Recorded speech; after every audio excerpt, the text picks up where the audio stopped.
बिस्मिल्लाहिर्रहमानिर्रहीम। अस्सलाम वालेकुम प्यारे viewers, welcome to tips and tricks hub. आज भी मैं आपके साथ बहुत ही ज़बरदस्त किस्म की टिप्स शेयर करूंगी जो कि ना सिर्फ आपके वक्त की बचत करेगी बल्कि आपके ढेर सारे पैसों की भी बचत करेगी। अलमारी ना होने की सूरत में आप अपने ढेर सारे कपड़े कैसे एक डोरी के अंदर समेट सकते हैं। वाइट कलर के कपड़े स्पेशली यूनिफॉर्म के कॉलर और कफ को कैसे साफ करेंगे। बॉटल्स के कैप्स को हम किस तरह से अपनी एक बहुत बड़ी मुश्किल को आसान बनाने के लिए यूज़ कर सकते हैं और इस तरह की बहुत ही अमेजिंग किस्म की टिप्स आज की वीडियो में है। वीडियो को फुल वॉच कीजिएगा और स्किप बिल्कुल ना कीजिएगा। चलते हैं टिप नंबर 1 की तरफ। मेरी टिप नंबर 1 इस तरह से वाइट कपड़ों को लेके है और स्पेशली यूनिफॉर्म के कॉलर्स और कफ बहुत ज़्यादा जैसे गंदे हो जाते हैं, मैले हो जाते हैं, तो उनको हम किस तरह से साफ़ करेंगे। नॉर्मल वे में अगर हम धोते हैं इन कपड़ों को तो बाकी तो सारे कपड़े साफ़ हो जाते हैं, लेकिन जो वाइट कलर के कपड़ों के कफ और कॉलर है उनको साफ़ करने के लिए मैं पानी के अंदर ये ब्लीच को शामिल कर देती हूँ। तो इससे ये होता है कि कपड़ों के जो कॉलर और कफ जितने चाहे मर्जी गंदे हों बहुत ज़्यादा साफ़ हो जाते हैं। तो इसकी अच्छी तरीके से आपने इंस्ट्रक्शंस ज़रूर पढ़ लेनी है ताकि कोई भी आपको मुश्किल का सामना ना करना पड़े। इस ब्लीच को मैं जब पानी में डाल के कपड़े धोती हूँ तो आप देख सकते हैं कि कपड़ों की जो वाइटनेस है वो बहुत ज़्यादा बरकरार रहती है और कफ और कॉलर स्पेशली बहुत ज़्यादा साफ़ हो जाते हैं। ब्लीच आप किसी भी ब्रांड की यूज़ कर सकते हैं।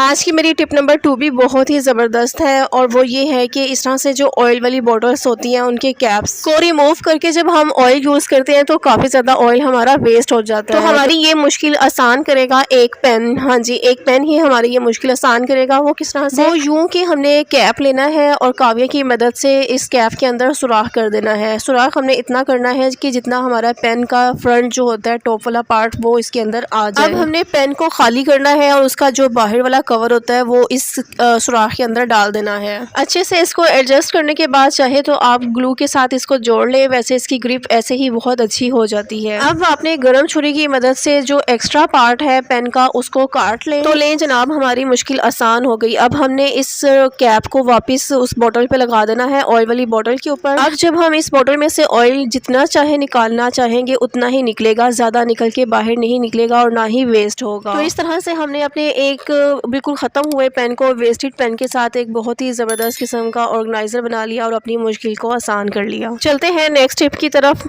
नेक्स्ट टिप भी मेरी बहुत ही ज़बरदस्त है और वो ये कि जब हम टूथपेस्ट को अच्छी तरीके से यूज़ कर लें फिर भी इसके अंदर काफ़ी ज़्यादा पेस्ट बच जाती है, तो उसको हम किस तरह से यूज़ करेंगे।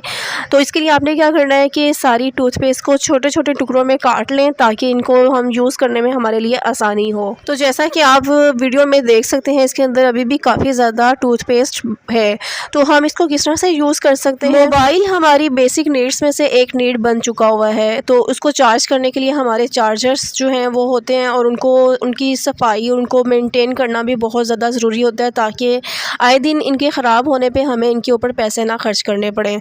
तो इसके लिए मैंने क्या किया कि ये जो पेस्ट के टुकड़े मैंने काटे थे उनमें से एक पीस लिया और उसको मैंने इस चार्जर की वायर को इस तरीके से मैंने इसको साफ़ करूँगी।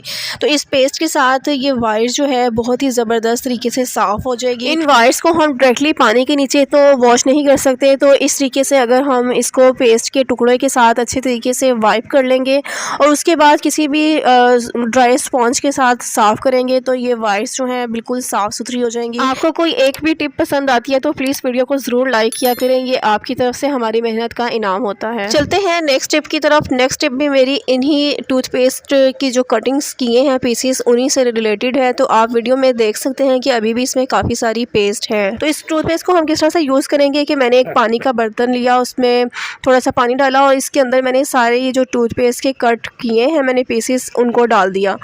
अब जो इसके अंदर टूथपेस्ट सारी होगी वो इस पानी में शामिल हो जाएगी। इसको मैं अच्छे तरीके से कैप को खोल के इसके अंदर जितनी भी टूथपेस्ट होगी उसको मैं हाथ की मदद से निकाल लूँगी। तो इस तरह से सारी जो इसके अंदर पेस्ट है वो सारी पानी में शामिल हो जाएगी।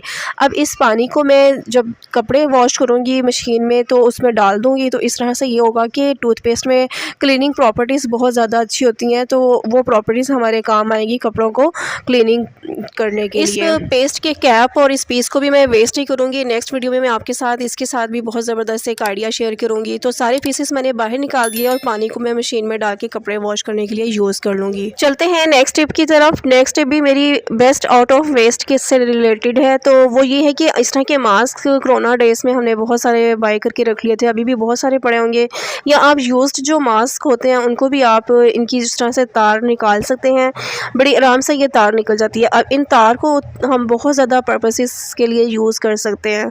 तो आज मैं आपके साथ ये आइडिया शेयर करूँगी कि इस तरह के जो चार्जर्स की केबल्स होती हैं वो बिखरी हुई पड़ी होती हैं, तो इसको हम ऑर्गेनाइज तरीके से इस तरह से कर सकते हैं कि इन वायर्स को जो कि मैंने मास्क के अंदर से निकाली है वो यूज़ करूँगी उसको इन चार्जर्स की वायर्स को संभालने के लिए। तो आप देख सकते हैं कि ये बहुत ही अच्छी तरीके से इसकी ग्रिप इस वायर के ऊपर आ गई है, चार्जर की वायर के ऊपर, तो इसको हम कहीं भी ड्रॉ वगैरह में रख सकते हैं। टिप पसंद आई है तो प्लीज़ वीडियो को ज़रूर लाइक कीजिएगा। हम रोज़े के साथ आपके साथ बहुत अच्छी सी टिप्स शेयर करते हैं, तो लाइक करना तो बनता है। चलते हैं लास्ट और बहुत ही ज़बरदस्त टिप की तरफ। इस तरह की डोरियाँ जो हैं अक्सर हमारे जो ट्राउज़र पुराने हो जाते हैं जेंट्स के या बच्चों के, उनमें से निकलती हैं। ट्राउज़र्स तो फट जाते हैं या पुराने या छोटे हो जाते हैं, तो ये डोरियाँ जो हैं ये बड़ी अच्छी क्वालिटी की होती है, मजबूत होती हैं, ये पड़ी होती हैं। तो इनका आज मैं बहुत ही ज़बरदस्त आपको यूज़ बताऊंगी कि आपकी अलमारी के कपड़े सारे के सारे एक ही डोरी के अंदर आ जाएंगे। तो आपने क्या करना है कि इस तरह से आपने डोरी को डबल कर लेना है और ऊपर से 2 इंच के फासले के ऊपर आपने रखकर एक नॉट लगा देनी है। तो इसी तरह से आपने 2-2 इंच के फासले पे नॉट लगाते जाना है। तो ये 7 से 8 जो नॉट्स हैं हमारे पास इस डोरी के ऊपर लग जाएंगे। अगर आपके पास ट्राउज़र की डोरियां ना हो तो आप घर में पड़ी हुई कोई सी भी डोरी को यूज़ कर सकते हैं। धागा आप यूज़ नहीं कर सकते क्योंकि डोरी जो है वो थोड़ी मजबूत होती है, तो यहाँ हमने कपड़े काफ़ी ज़्यादा हैंग करने हैं, तो इसलिए ये जो डोरी है वो मजबूत वाली लेनी है, धागा यहाँ पे वर्क नहीं करेगा। अब ये पूरी डोरी के ऊपर मैंने 7 से 8 जो है नॉट्स लगा दी हैं। अब ये 7 से 8 हमारी इस एक डोरी के ऊपर हैंगर आ सकते हैं। वो किस तरह से मैं आपको करके दिखाती हूँ। तो सबसे पहले आपने क्या करना है कि जो सबसे ऊपर हमने जो नॉट लगाई थी उसमें हमने अपना फर्स्ट हैंगर हैंग कर देना है।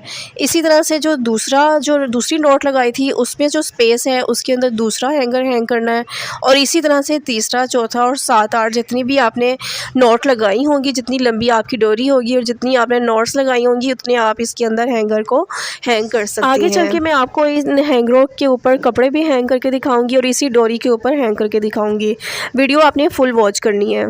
तो आप वीडियो में देख सकते हैं कि एक डोरी के ऊपर मैंने 7 से 8 हैंगर हैंग कर लिए हैं। अब मैं आपको इसके अंदर इन सब हैंगरों के ऊपर कपड़े भी हैंग करके दिखाती हूँ। तो फर्स्ट हैंगर के ऊपर मैंने एक शर्ट हैंग की, इसी तरह से सेकंड, थर्ड, फोर्थ और सारी नॉट्स के ऊपर मैं कपड़े हैंग करके आपको दिखाती हूँ। तो इस तरीके से जिनके पास अलमारी नहीं होती या एक होती है और फैमिली मेम्बर्स ज़्यादा होते हैं, तो आप अपने बहुत सारे कपड़े इस तरह से डोरी में रख कर अपनी अलमारी के अंदर समेट सकती हैं। आइडिया पसंद आया है तो प्लीज़ वीडियो को ज़रूर लाइक कीजिएगा। अगर न्यू है तो चैनल को सब्सक्राइब भी ज़रूर कीजिएगा। मिलते हैं नेक्स्ट वीडियो में। अपना बहुत ज़्यादा ख्याल रखिएगा और मुझे अपनी दुआओं में याद रखिएगा। Take care. अल्लाह हाफिज़।